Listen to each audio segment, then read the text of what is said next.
권지혜 작가님과 함께한 북토크 1부 보시고 2부 함께 해주세요. 자, 그러면 Q&A 시간 이어서 가져볼까요? 자, 박수와 함께 시작을 해보도록 하겠습니다. 예, 반갑습니다. 권지혜 선생님과 함께하는 베로니카의 눈물 Q&A 시간입니다. 여기 많이 적어주셨는데 예, 이게 제가 좀 그냥 이렇게 몇 개만 골라서 선정이 안 되신 분들은 섭섭하시더라도 이해해 주시고 용서해 주세요. 자, 선물은 그렇지만 뭐 시간 관계에서 더 해낼 수 있는 거죠. 글쎄 여기 막 그냥 빨리 모르다 보니까 저도 사실 좀 돋보기 쓰고 막 시간짜리 나이가 돋보기 아닌 걸 줄 알았는데. 그래서 하다 보니까 제가 지금 여기 그냥 눈께 가는 대로 일단 작가님의 작업 스타일이 궁금해요. 작가님만의 작업 장소나 작업 시간대가 있으신가요? 규칙적인지 불규칙적인지. 힘들어주세요. 예. 예. 선물이 준비되고 있습니다. 여행 용품 갈 거예요. 예. 아이고 축하드립니다. 네. 그냥 내가 다 사서 나눠주고 싶은데 네.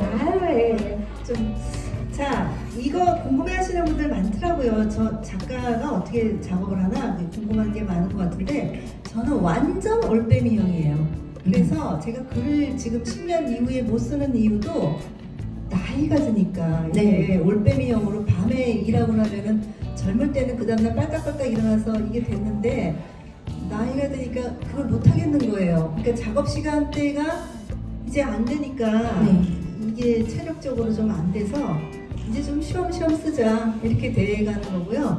그 다음에 작업 스타일이라는 거는 저는 뭐라 그럴까 좀 이렇게 편안하게 쓰는 스타일을 좋아해요. 그래서 혼자서 쓴다 그랬잖아요. 가능하면 좀 벗고 써요. 이렇게 작가님 슈퍼공이나 얘기하면 우아하다 그냥 그러니까 굉장히 이렇게 좀 이렇게 매우 우아해요. 편안하게 조이는 거 없이 그렇게 쓰면 좀 자유롭고 좋은 것 같고 다른 작가들과처럼 뭘 준비를 많이 한다거나 노트를 많이 하고 막 이런 거 사실 저 거의 안 해요. 저는 그냥 이렇게 그냥 영감이 떠오르는 질문은 나중에 할 건가요? 저는 그래서 그냥 이렇게 자연스럽게 쓰다 보면은 그 다음 이야기가 계속 고리처럼 연결되는 경우가 많아요. 대신 집중을 무지 해야죠. 그러니까 연결이 돼서 막 얘기가 나올 때 그때마다 나오는 것을 노트에 필기하는 게 아니라 컴퓨터 화면에다가 필기를 하면서 이제 이걸 어디에 편집할까 그러면서 하다 보니까 그 순간만큼은 정말 집중을 해야 돼요. 노트도 보고 뭐 준비를 하고 이게 아니라 한번 집중을 하면은 이 머리를 굉장히 써서 하고 밤에 이렇게 하다 보니까 제 작업 스타일에 문제가 있는 것 같아요. 되게 사람을 상하게 하는 작업 스타일이어가지고 이제 작업 스타일을 조금 바꾸다 보니까 이건 영업 비밀인데 여행 소설도 약간 그래서 탄생한 게 아닌가. 왜냐하면 이제 여행 자료가 있잖아요. 그러니까 이제 조금 이제 그 전환기인 것 같은 느낌도 들고 앞으로 다음에 나오는 소설은 굉장히 좀 뭔가 좀 다를 것 같아요. 편안하면서 오히려 이렇게 힘 많이 안 들어가고 이렇게 편안하면서 잘 읽히는 소설이 되지 않을까 저는 이렇게 전망하고 있습니다. 오래 보고 싶으니까요. 편안하게 하시는 걸로 연구를 좀 해주셨으면 좋겠어요. 맞아요. 괜히 목숨을 바칠 이유는 없을 것 같고요. 이거 마지막 공이라 이거 조금 기분이 안 좋으니까 이따가 권지혜 작가님 우선 너무 예쁘세요. 작가님의 파라다이스 빔을 만났던 적은 언제인지 궁금해요. 내 존재의 기쁨을 오롯이 느끼게 되는 순간 말만 들어도 벅차오릅니다. 작가님이 파라다이스 빔을 느끼신 순간이 언젠가요? 있어요. 질문해주신 분께 선물 먼저 보내드리면서 작가님께서 축하합니다. 박수 보내주세요. 작가님께서 질문에 대한 답 생각할 시간 잠시 드린 후에 제가 여행을 많이 했다 그랬잖아요. 여행을 한 중에 특별히 막 40대 때는 더 늙기 전에 오지나 특별한 데를 여행하고 싶었어요. 그래서 히말라야도 갔다 오고 등반도 하고 그다음에 유저선을 타고 20일 동안에 망망대해를 달려서 저 아랍까지 갔다 오고 유조선 뭐 또 하나 했는데 굉장히 뭐 하여튼 난 안 하는 건데 갑자기 생각이 안 나네. 근데 제가 이 파라다이스 빔을 느껴본 것은 히말라야 등반할 때였어요. 저 사실은 여러분들이 보다시피 제가 좀 왜소하고 지금 이게 살이 찐 거예요. 더 날씬했었어요. 네, 더 날씬하세요. 아 진짜예요. 네. 그래서 기운도 없어요. 근데 의욕만 있어가지고 오지 여행에 더 늦기 전에 하리라 해갖고 그 히말라야 몇 사람만 그냥 갔는데 저만 북한산도 안 올라가본 사람으로 따라간 거예요. 근데 초반에 너무 힘이 들어가지고 거의 막 쓰러질 정도가 됐는데 쫓아갈 수밖에 없어서 후미에 맨날 쫓아갔는데 이 저기 초콜릿 다 먹으면서 물 마셔가면서 이 자체 연소를 시켜가면서 쫓아갔는데 나중에는 한 열흘이 넘으니까 제가 몸이 가벼워서 그런지 제가 잘 걷더라고요. 그래서 그렇게 걷고 히말라야를 다 이렇게 한 보름 이상 걸었어요. 20일 가까이 걸었던 것 같아요. 안 나쁘구나.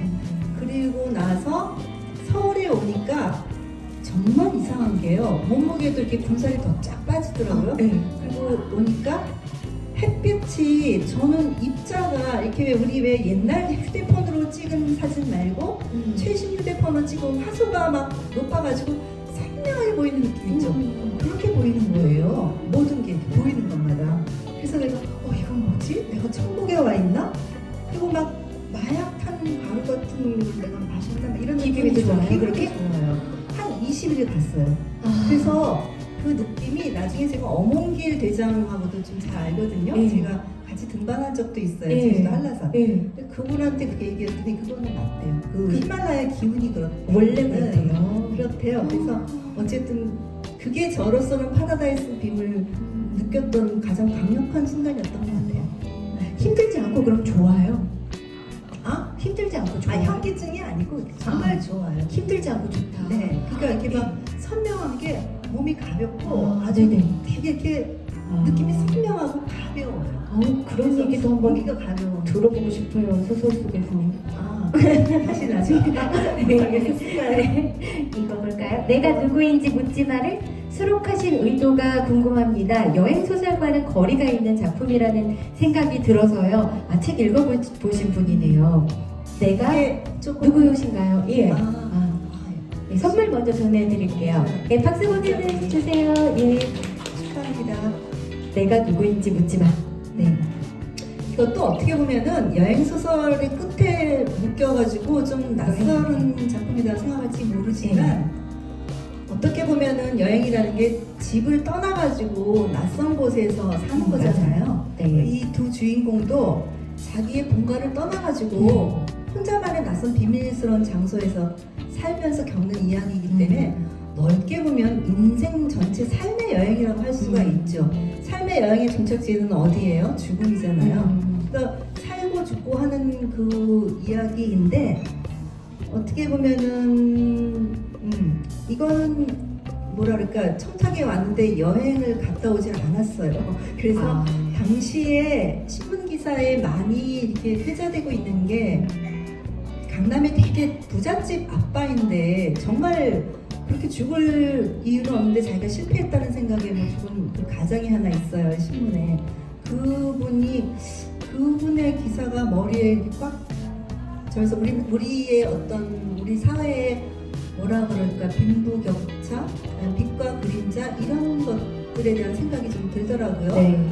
그리고 어떻게 보면은 삶이라는 게 돈이 많다고 해서 정말 행복한 게 아니고 정말 그렇구나. 그런 것들에 대한 생각이 참 많아졌어요. 그래서 그런 남자 그리고 우리가 내가 누구인지 묻지마라는 거는 사실 이렇게 너무나 단자화된 세상에서 그 사람이 누군지 모르잖아요. 그냥 돈이 많고 없고 이런 정도로만 기준을 잡는데 그런 것들에 대한 현대인의 그 정체성이라는 건 어떻게 해서 기준을 삼게 되는 건가 뭐 이런 여러 가지 생각들이 있어서 그냥 썼는데 여행 소설이 아닌 것 같긴 하지만 넓은 의미의 여행 소설이라고 저는 주장하고 싶어요. 고시원. 나는 뭘 아나요? 작가가 된 계기, 글을 처음 쓰게 된 계기. 이것도 제가 좀 운명적인 게 있어요. 예. 네, 반갑습니다. 예, 선물 전해드릴게요. 예. 예, 박수 보내드릴게요. 네, 스스로 박수를 치셔가지고요. 아 이거 저 귀여우시다. 축하합니다. 네. 네네. 이거 젊은 분이니까 네. 아마 잘 모르실 것 같긴 하다. 제가 이상문학상 대상을 수상했거든요. 2002년도에.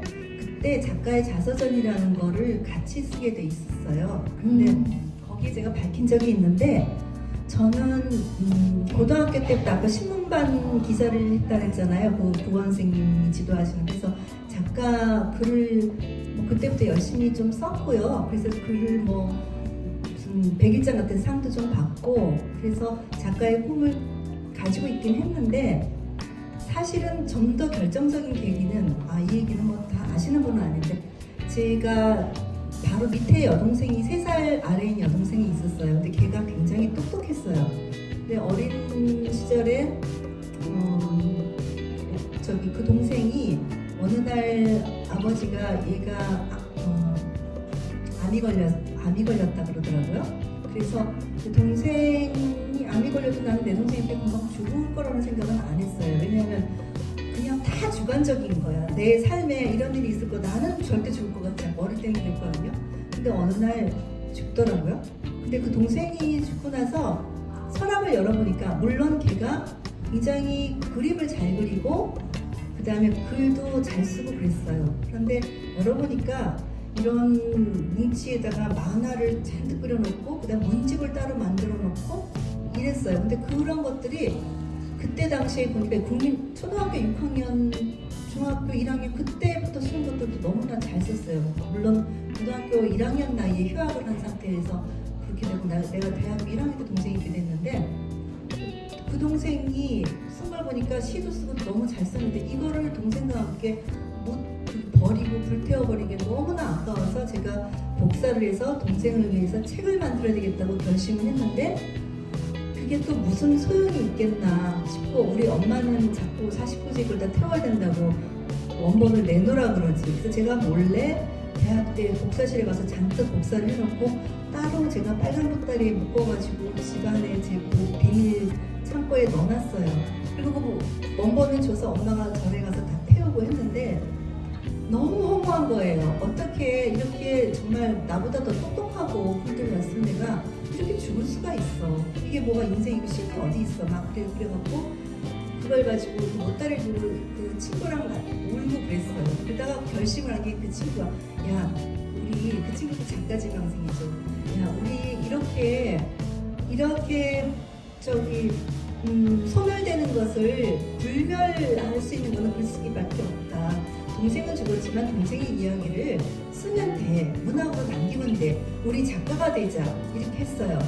그래서 제가 그것을 첫 장편소설 아름다운 지옥이라는 첫 장편소설에 그거를 이야기를 썼어요. 저의 사춘기 시절과 동생의 죽음 뭐 이러이러한 것들을 쓰고 그거를 비처럼 생각했기 때문에 동생한테 이렇게 해줘야 되겠다고 생각했기 때문에 이렇게 했고 그 친구는 지금 굉장히 유명한 아동 작가로 활동하고 있고 소설도 쓰는 친구예요. 같은 고등학교 아까 선생님 밑에 제자 친구.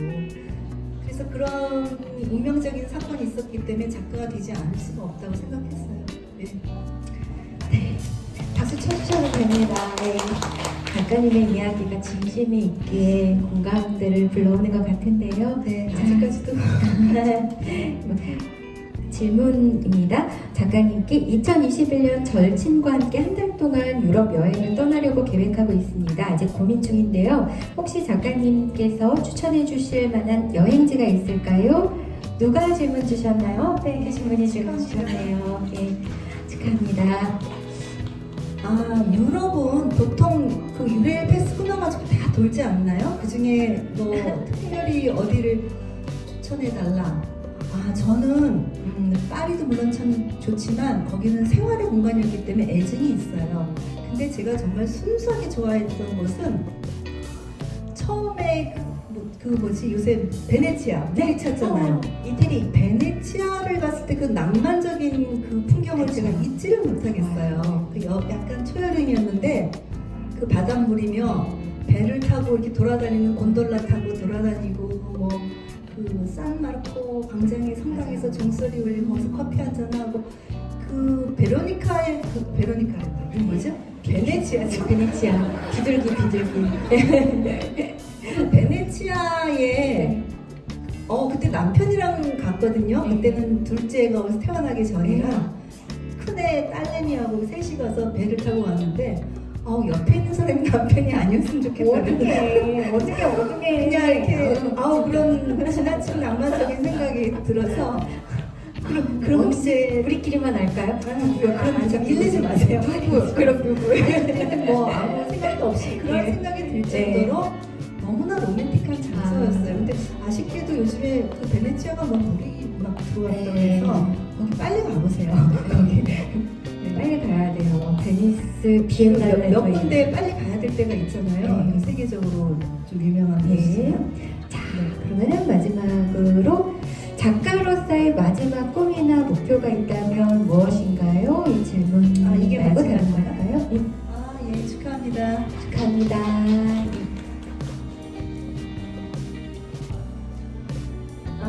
작가로서의 마지막 꿈이나 목표가 있다면 글쎄요, 이게 목표나 뭐 꿈이나 이런 것들이 이제 저는 내가 꿈이 작아서 그런지 그냥 이렇게 그냥 이 정도로 제가 몇 년 전에 97년도에 등단했으니까 24년째 됐죠? 그래서 이 정도 시간에 10년 동안 좀 덜 쓰긴 했지만 정말 힘들게 달렸거든요. 그래서 이렇게 썼으면은 지금 안 써도 여한은 없다라고 생각하지만 그래도 뭐 마지막이라면 마지막을 아름답게 장식해야 되지 않을까라는 생각이 드는데 마지막 꿈이라면 요즘에 문학이라는 게 사실 너무나 평가절하되고 그러긴 하잖아요. 그래서 문학가의 기운이 사실 별로 없어요. 이렇게 애를 먹고 해도 뭐 독자들이 그냥 책은 안 보고 자꾸 뭐 드라마, 뭐 영화 보시고 뭐 딴 거 하시고 하니까 그렇게 기운은 없지만 그래도 인생작 이런 거 하나는 쓰고 싶어요. 근데 그게 과연 어떻게 될지는 모르지만 어찌됐든 그냥 이렇게 집대성한 이 책을 보면 그냥 인생이란 무엇인가가 모든 게 다 녹아 있어. 그냥 그런 책을 하나 쓰고 싶은 게 마지막 꿈이죠. 모든 작가의 꿈일 거예요. 자기가 뭐 이거다 하는 작품을 쓰고 싶은 거. 그게 안 되기 때문에 계속 쓰고 있는 거죠. 그러니까 기운을 내서 멋진 작품을 쓰겠습니다. 네. 많이 걱정된 부분도 질문 중에 있고요. 네네. 네. 제가 여기서 한 3분께만 책을 쏠까요, 작가님 책을? 3개만 더 골라주시겠어요? 네. 그럼 빨리빨리 질문을 하는 걸로 할까요? 예. 아쉬우니까 사신 분도 있겠지만 선물을 하는 걸로 하죠. 그러면. 네. 나 이거 잠깐. 어떤 분이 근데 이분이 나를 궁금해하시는 것 같아요. 네. 근데 나 이게 뭐야? MBTI. MBTI. 근데 사실 저 이거 뭔지 몰라요. 이거 뭐? 심리검사라는 게 있는데요. 심리검사를 했을 때 작가님은 어떤 유형인가? 라는 거예요. 근데 이거 질문하신 분 누구세요? 질문하신 분 예. 축하드립니다. 축하드립니다. 일단 책 한 권 네. 보내드릴게요. 예. 내가 이걸 안 해봐서 모르겠는데 제가 질문을 드릴게요. 저를 보니까 어떤 인간인 것 같아요? 좋아하실 것 같은데요. 뭔가 궁금하셨던 것 같아요. 이분은 MBTI 검사가 어떻게 나올까? 그렇게 생각한 것 같은데 저도 제가 궁금해요. 뭐 어떤 유형일 것 같으세요? 네? 이상주의자. 예. 이상주의자. 그런 면 있어요. 제가 맞아요. 이상주의자. 네네. 네. 제가 굉장히 이렇게 뭐랄까 좀 복잡한 인간이에요. 사실은 상당히 내향적이에요.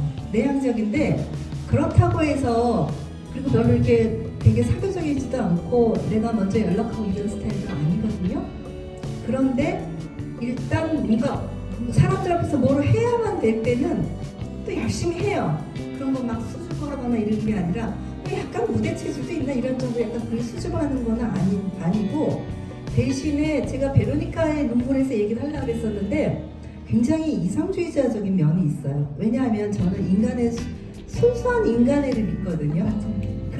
그래서 어떤 인간관계에서 뭐 이해관계가 걸려 있어. 예를 들어서 이 사람이랑 나랑 갑자기 너무 좋아. 이렇게 처음 만났는데 그럼 나는 그 사람을 굉장히 믿어요. 다 의남 의녀예요. 그러니까 의사. 의리의 네, 의리의 삶. 제가 그런 면이 있어요. 그래서 그래서 그 사람을 믿고 뭐 좋아하면 좋아하는데 그게 뭔가 이해관계가 있거나 그걸 그런 쪽으로 해야 되는 어떤 일이 있거나 아니면 돈 문제거나 걸리거나 그러면 저는 그 사람을 못 봐요, 잘.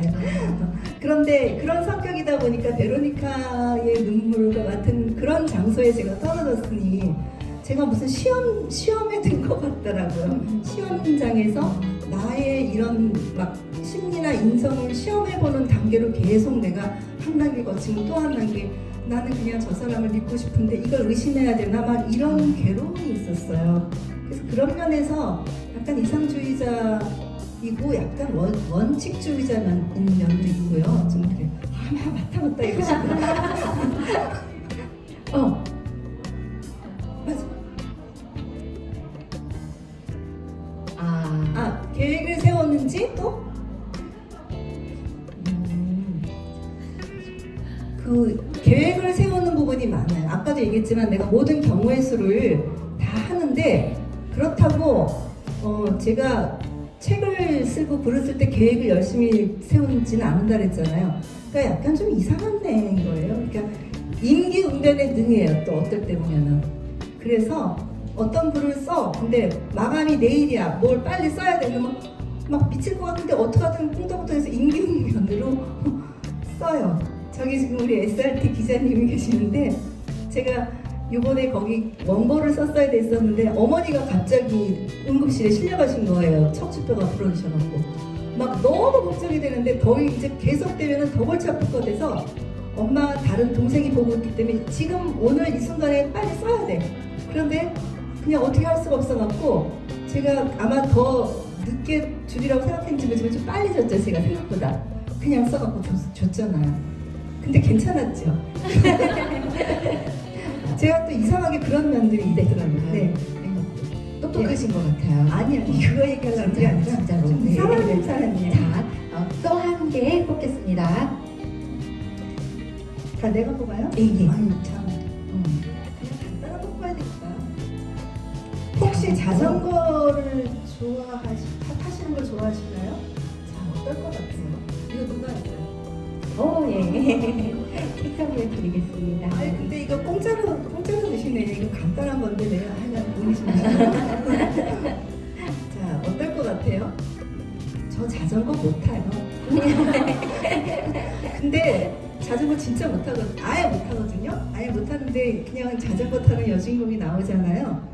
근데 제가 이거를 참 눈밝은 독자가 예전에 벤자마 스튜라는 작품으로 이상문화상을 탔는데 거기 수록작이 내 가슴에 찍힌 새해 발자국이에요. 거기 여주인공이 자전거를 여자를 태우고 남자가 자전거를 타고 이런 장면이 나와요. 저의 로망이었겠지만 같은 소설에 나오는데 거기서 자전거를 세워두고 장애인 여자를 거기다 앉히고 뭐 이러는 장면이 나오는데 어떤 독자가 메일이 왔어요. 선생님 자전거 못 타시죠? 이렇게 왔더라고요.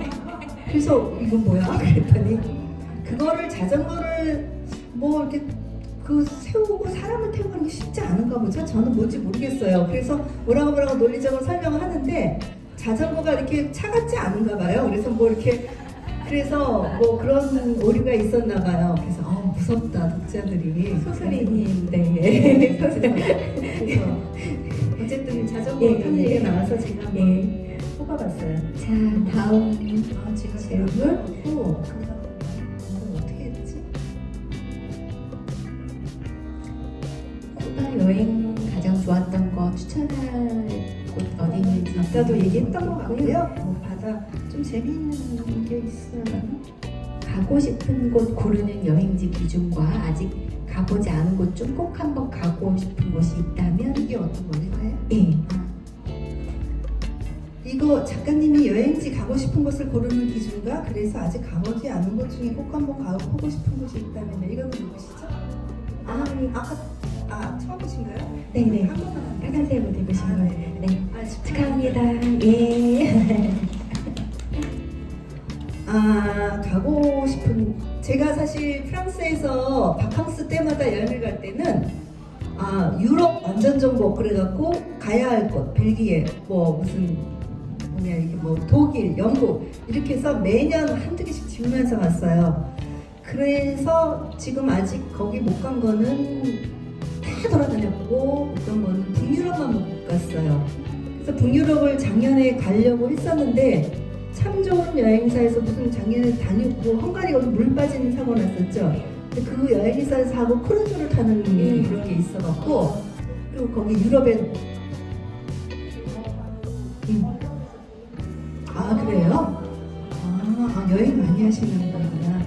그래서 어쨌든 거기를 그때 유럽이 너무 더워가지고 그냥 포기했고 제가 가보지 않은 곳은 아프리카 대륙하고 남미예요 지금. 그 웬만한 곳에 그냥 웬만큼 가는 데는 그냥 각 대륙별로 다 좀 많이 갔어요. 근데 이번에 저기 쿠바에 갔을 때 사실은 중남미 쪽을 쫙 돌고 왔으면 참 좋을 텐데 쿠바에서 좀 질리는 바람에 혼자 여행할 자신이 없더라고요. 그 중남미는 좀 위험하다고 그래서 그냥 포기하고 그래 여기는 나중에 패키지 물어보니까 뭐 엄청 비싸대요. 한 1,500만 원짜리부터 그래서 그래 나중에 뭐 환갑이나 아니면 뭐 칠순 되면은 남편하고 돈 벌어서 그냥 편하게 패키지로 중남미를 돌자 이렇게 포기하고 왔어요. 그래서 기준은 그런 거였는데 지금은 달라졌어요. 그렇게 숙제하듯이 갈 필요가 뭐가 있냐. 그냥 내가 가서 그냥 제주도라도 좋다. 편안하게 몸이 편하고 마음이 편한 게 사실 더 좋더라고요. 그래서 기준이 좀 달라지고 그냥 휴식하는 곳 이게 요새는 더 좋아요. 네, 그렇군요. 고맙습니다. 네, 벌써 감사합니다. 마무리할 시간이 이렇게 됐는데요. 작가님 오늘 행사 어떠셨어요? 나는 이렇게 저기 최지인 아나운서가 옆에서 너무 편안하게 해주셔갖고 자꾸 또 뭐 이렇게 너무 쓸데없는 얘기를 많이 하고 이미지에 타격을 입은 거 아닌가? 근데 그게 더 좋으셨죠? 예. 그러니까 인간적이잖아요. 인간미를 좀 보여드려야 된다고 제가.